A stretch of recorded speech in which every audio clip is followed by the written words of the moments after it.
Director Higgins abruptly called for me while I was cleaning my desk. I had considered leaving without saying anything further, but I grudgingly went to her office after she called. Then she revealed something shocking. "Mr. Incompetent, take over the $15 million deal." Above all else, I wanted to stop being controlled by her. Furthermore, it appeared strange to give such a large assignment to a worker who was almost dismissed. I no longer tolerate Director Higgins's capricious decision-making, even if her father is the EVP. "Can I see the documents?" I asked her when I made up my mind. She smugly gave out the paperwork, mistaking my intention. As I was looking through it, I verified that my name was already in the column for the person who was responsible for that paper. The date, though, was from a few months prior to the announcement of my termination. Why now was she bringing up this deal? I spoke very strongly, understanding her goals. "You've expressly named me, therefore it's impossible. I'll excuse myself since I'm getting fired. Kevin Johnson is my name. I work for the corporation and am in my mid-50s. I never thought I would spend more than half of my life at this organization when I first started as a recent graduate. Now that I think about it, it seemed both lengthy and brief. I enjoyed my days as a salesperson in the beverage manufacturer's sales department. Nevertheless, the sales department was split into sales and marketing as the business grew. I am currently in marketing, where I was assigned. The division that develops strategies to sell goods is called marketing. Marketing concentrates on market promotion, in contrast to sales, which manages sales contracts directly. Marketing must comprehend the behavior of new clients and develop commercial plans, whereas sales interacts with existing customers. Initially confused by the difference, I later found great satisfaction when our well-discussed and researched plan succeeded. However, no matter how much I researched the market and promoted my products, some did not sell at all, while others unexpectedly hit an entirely different target demographic. I gradually became fascinated by the depth of marketing. I am a senior member of the department, and although I am much older than the others, I have tried to communicate with the younger members as much as possible. They, in turn, have come to talk to me in an open and friendly manner. The open and comfortable atmosphere, where everyone shares their opinions, is something I greatly appreciate. Indeed, the young employees' perspectives are vital, and their quick grasp of trends through social media is impressive. Something becomes incredibly popular one moment, and then suddenly, no one talks about it anymore. Keeping up with rapid changes and trends is a tough task at my age, but it's part of the job. An alien who is an incomprehensible enemy can become a helpful informant once they're on your side. Kevin. A young male employee approached me. "What's up?" "Our competitor company had a major blunder online yesterday." "Really? What happened?" I asked. I tried to keep up with the news, but I often missed smaller stories. "Seems like they messed up with their tagline," he explained, showing me the trending post. "This. Huh. Really? Yeah, I saw this yesterday. This is a no-go. It's outdated, not something that would trend nowadays." As I was talking, another female employee happened to pass by and join our conversation. "So it's a no?" "Yo, definitely a no," the two of them agreed, nodding. That was a close call. We were actually considering going in that direction with our project. Guess we should drop it then. I had decided to change the tagline of the project I was working on. It was better to go through that hassle than to face a public backlash. "That's a good idea. It'll definitely cause a stir. Lately, these kinds of things have received much negative attention. It's better to avoid them," I thought. Thanks to everyone from juniors to mid-level employees who openly shared their opinions, our marketing department had been working in a great atmosphere without major mistakes.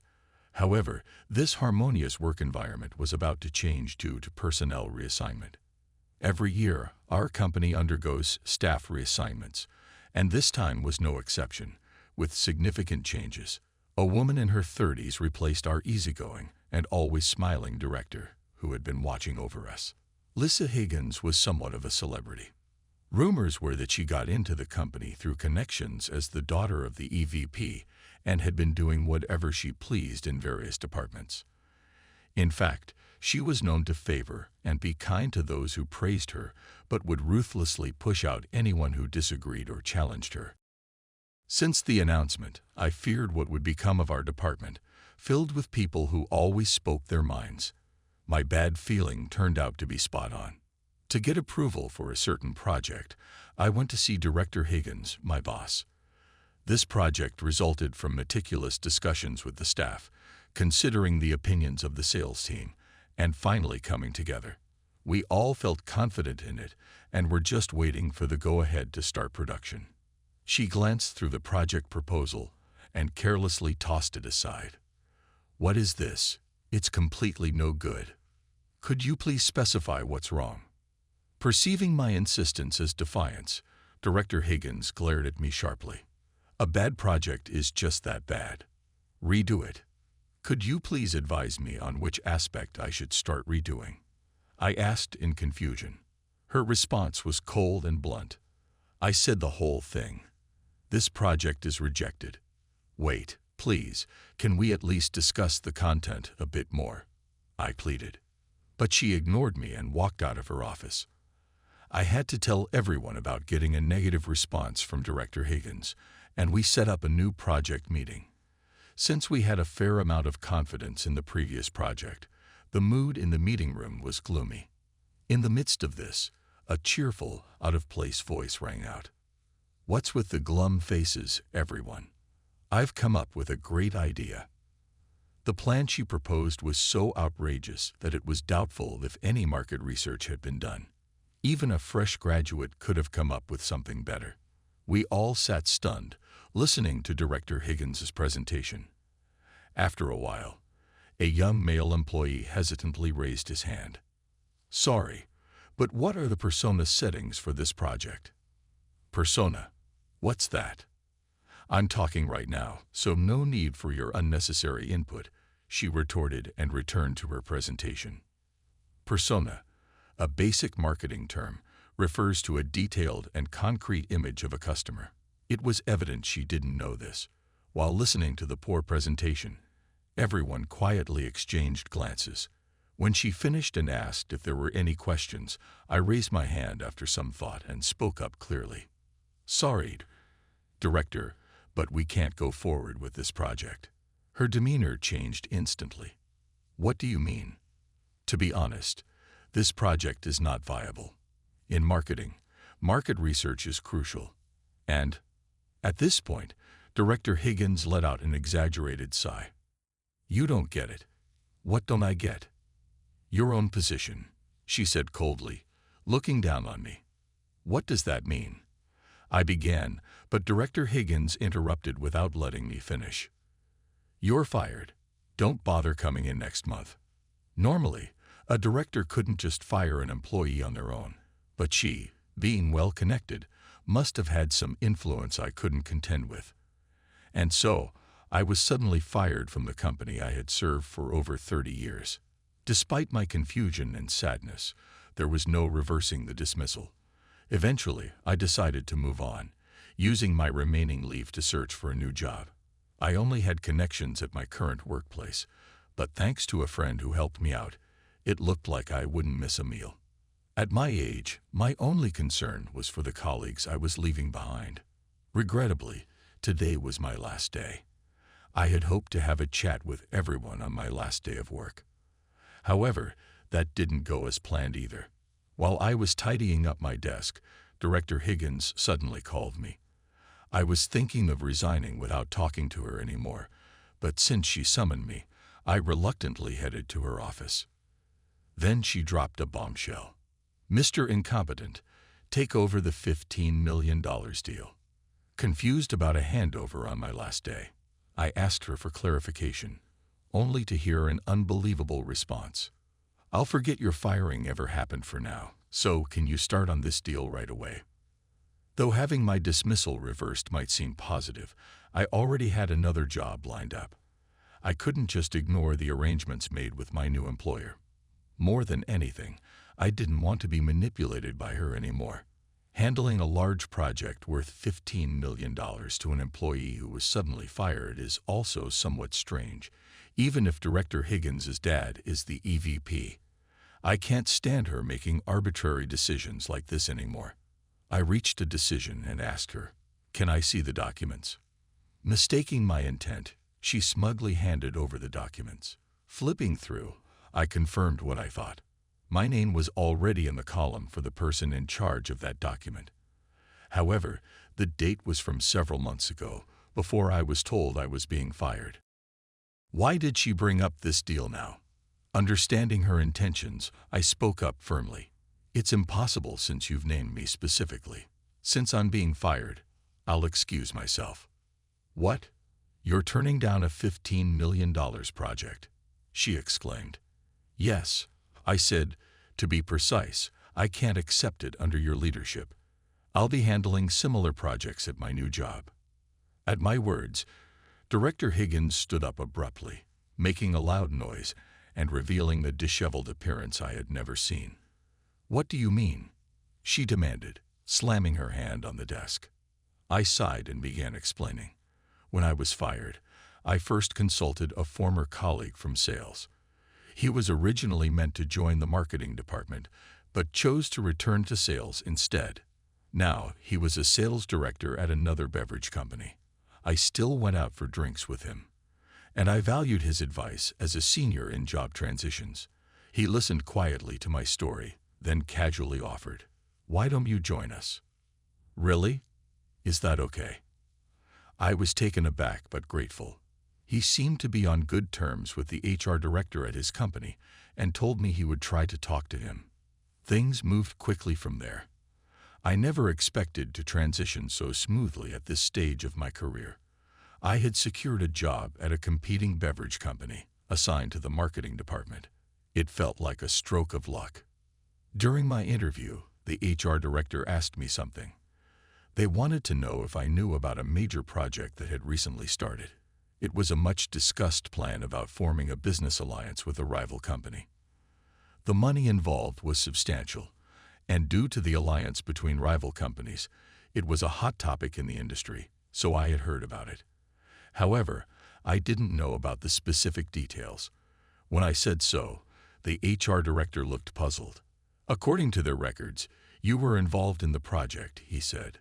Surprised, I instinctively said, "That couldn't be." But then it made sense. This project had indeed been officially brought to our company's attention. The project was initially addressed to me, but Director Higgins had covertly tried to take over, later deciding to let me go when it became too much. Her attempted usurpation was bad enough, but not seeing it through was worse. Her attitude towards work infuriated me. She had likely climbed to her position through power and claiming others' achievements. Realizing how poorly she had handled the situation, I let out another deep sigh. Director Higgins, who had been listening to me, started trembling and then shouted, "That's unacceptable. You must take this project." "But even if you say that," frustrated, I had no intention of taking over. The director turned back to the staff and said, "Are you running away? If you leave, the remaining members will handle it. You are such a bastard for leaving your colleagues." Well, feeling like my colleagues, who had helped me so much, were being held hostage, I was lost for words. But then something happened. Everyone's attention was captured by a figure entering the office. He was a man dressed in a finely tailored suit, exuding a dignified aura. "That's enough, Lisa," said EVP Higgins, Director Higgins' dad. "Take it back. Step back." She hadn't expected her dad to intervene. "Mr. Higgins." I was equally surprised. EVP Higgins was a man I rarely saw around the office. He rarely visited the marketing department, if ever. Despite knowing it was my last day, I hadn't expected him to come. "Sorry about this, Kevin. My daughter has caused you trouble," he said apologetically. "No, I never expected you to come," I replied. "Well, I do love my daughter. I've looked the other way until now, but I thought it was too much this time. I don't even know how to begin apologizing to you," he said. Saying that, EVP Higgins politely apologized. Please, no need to apologize. Why are you doing this for him, Dad? Director Higgins's expression, as she said this, was filled with anxiety and seemed frightened. You shouldn't say such a thing about Kevin. We were colleagues in sales. EVP Higgins corrected her firmly. I had a long-standing relationship with EVP Higgins from our sales days. Since he became an executive, we had rarely seen each other inside the company, but he occasionally invited me for drinks. I had contacted him during my paid leave and had been explaining the whole situation regarding this incident. But Dad, I am this person's superior, Director Higgins insisted. Thinking you can do anything because you're the boss is a grave mistake. EVP Higgins raised her voice, causing Director Higgins to visibly flinch. Lisa, you've gone too far. You're an adult, a professional. I'm sorry, but you'll have to face the consequences, even as my daughter. Wait, Dad, I haven't done anything wrong. Director Higgins, pale-faced, clung to her dad. I've been listening to you guys. Using your mood to dictate someone's career is unacceptable. You're not suited for leadership, EVP Higgins said, his voice growing firmer. That's not true. I did well in my previous department. Director Higgins cried, her tears rising. You've always climbed the ladder by taking credit for others' work. That's not real work. It's time to stop playing house. It's terrible to call it playing house. I was doing it properly. Director Higgins pleaded tearfully. Despite Director Higgins's tearful plea, EVP Higgins turned her back on her daughter, not listening. I will report this matter to the president myself.